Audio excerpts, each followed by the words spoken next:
Assalamualaikum warahmatullahi wabarakatuh. Selamat pagi sobat trader semuanya dimanapun saat ini Anda berada. Jumpa lagi dengan Wijaya Trading di kesempatan pagi hari ini, bertepatan dengan hari Kamis 2 November 2023. Sebelum kita lanjutkan untuk melakukan mapping pemetaan satu hari ke depan, tidak ada salahnya kita seperti biasa akan mereview, mengevaluasi yang sudah kita lakukan satu hari kemarin ya. Adakah nanti pembelajaran yang kita bisa ambil? Adakah peluang yang bisa kita jadikan sebagai acuan ke depan yang lebih baik? Atau bahkan ada resiko-resiko yang harus kita pertimbangkan ketika kita salah di dalam menempatkan posisi kita?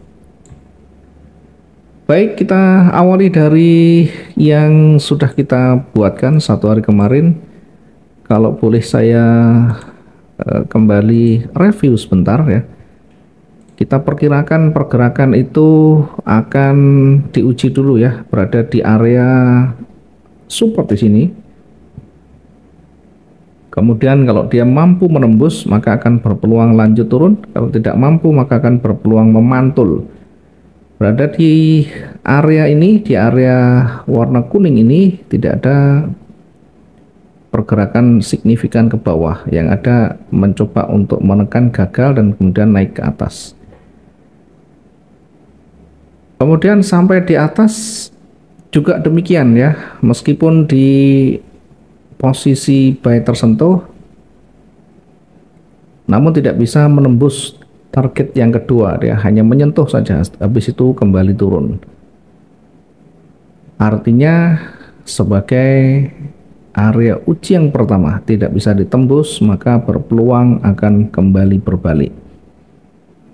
Nah, bagaimana ketika yang di bawah sudah tersentuh duluan 1975.78 ya, terkena sumbunya kemudian berbalik, maka berlaku risk management ya. Kalaupun ini kita SL juga silahkan, kalau kita recovery dengan sweep atau averaging tetap saja kembali akan menutup kerugian. Jadi kembali kepada style kita, strategi yang kita gunakan. Kalau kita gunakan seperti yang sudah kita sampaikan sebelumnya, dipastikan ketika dia bergerak naik sampai di ujung ini bahkan tetap saja bisa berpotensi menutup kerugian. Sehingga bagi saya tidak ada masalah, karena ini pergerakan di atas juga sudah bisa menutup kerugian.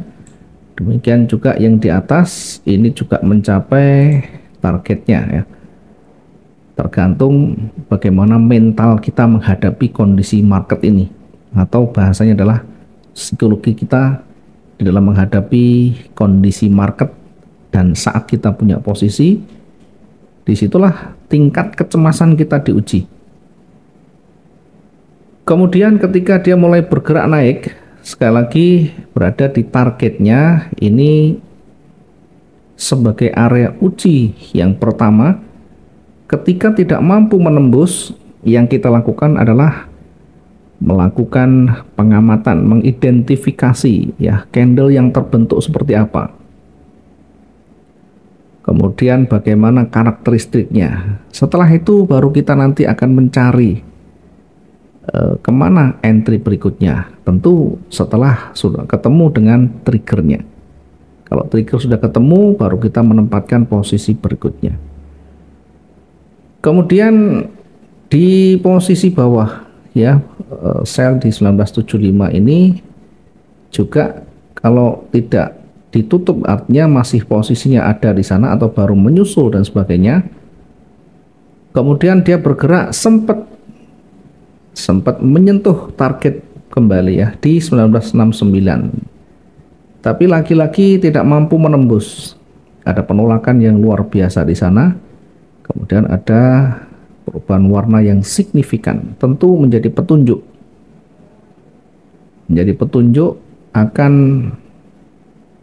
membalikan pergerakan yang ada.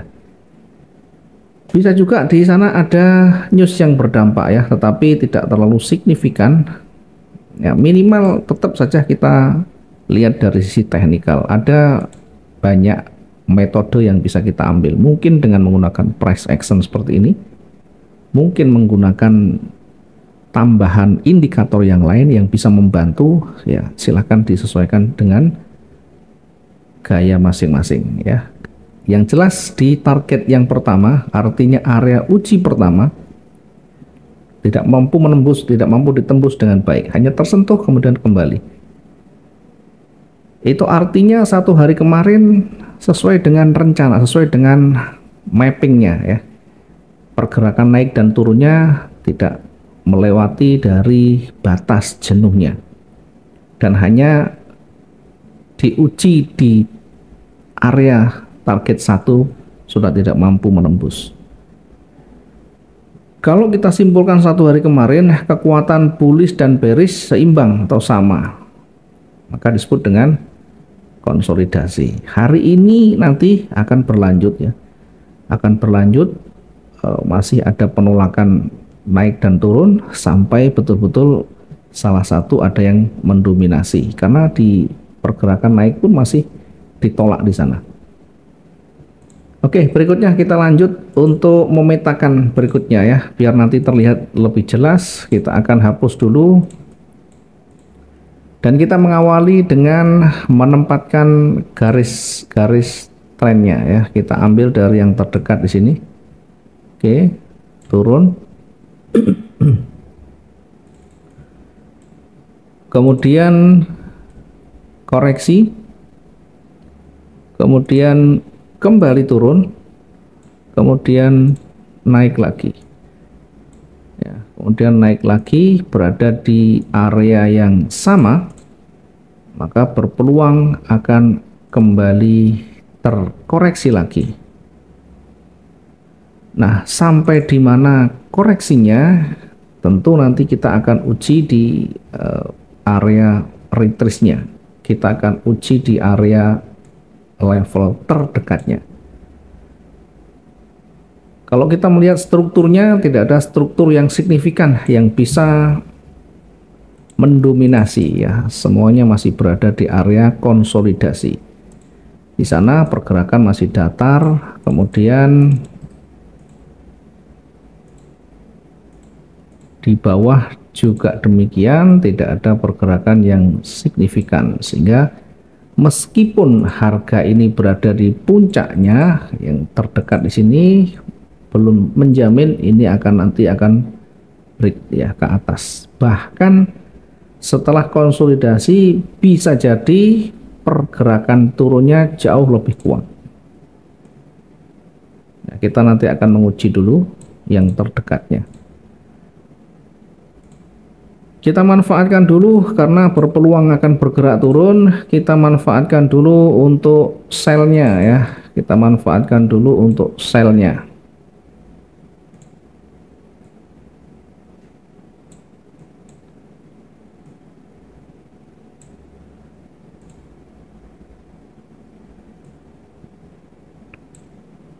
Oke, kita tempatkan dulu sell di 1981.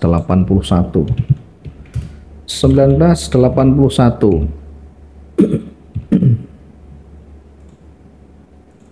Selnya kita tempatkan di sana, kemudian kita akan uji dengan level di bawahnya.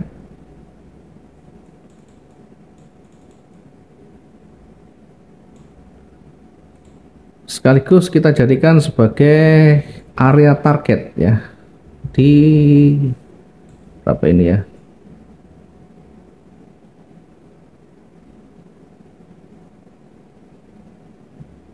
oke, kita ambil yang agak panjang. Oke, kita jadikan sebagai area uji yang terdekat atau supportnya, kita tempatkan target di 1975.19 ya. Kita awali dulu sampai di sini, nanti di area ini kita akan uji dulu kira-kira mampu tidak menembus ya. Ketika mampu menembus, maka bisa berpeluang, bisa berpotensi akan berlanjut di target berikutnya. Target berikutnya tidak usah muluk-muluk, yang kita ambil juga yang terdekat, yang masih realistis dalam satu hari. Di target yang kedua di 1969.75.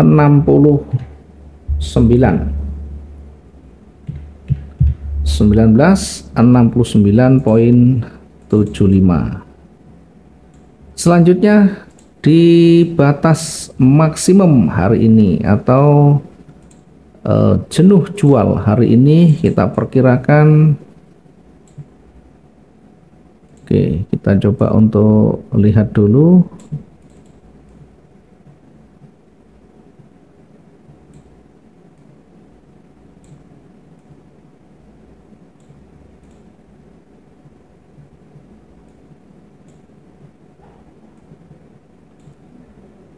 Oke, jenuh jual kita perkirakan di 1963. Area jenuh kita perkirakan 1963.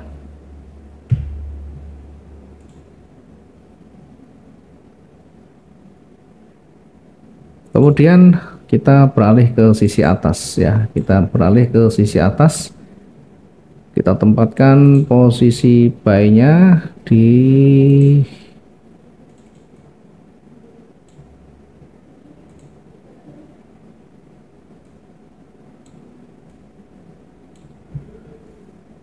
1989 ya. Baik, kita tempatkan di 1989.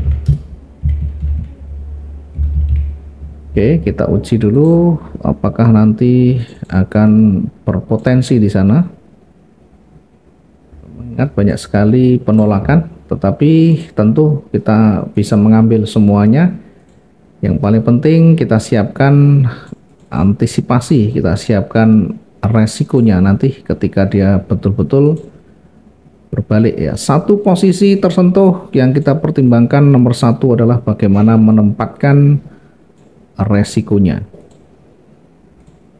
Kita targetkan di 1995. Target yang pertama di 1995 poin sekian, sekaligus menjadi area uji yang pertama ya. Ketika tidak mampu menembus seperti yang harinya sebelumnya, maka identifikasi candle-candle yang terdekat di sana. Kita bandingkan adakah pengaruh yang signifikan, adakah petunjuk di sana. Kalau sudah ketemu baru kita cari konfirmasinya. Setelah itu baru kita entry berikutnya. Target selanjutnya di posisi atas ini kita tempatkan di 2000 ya. Sudah kembali ke 2000 lagi.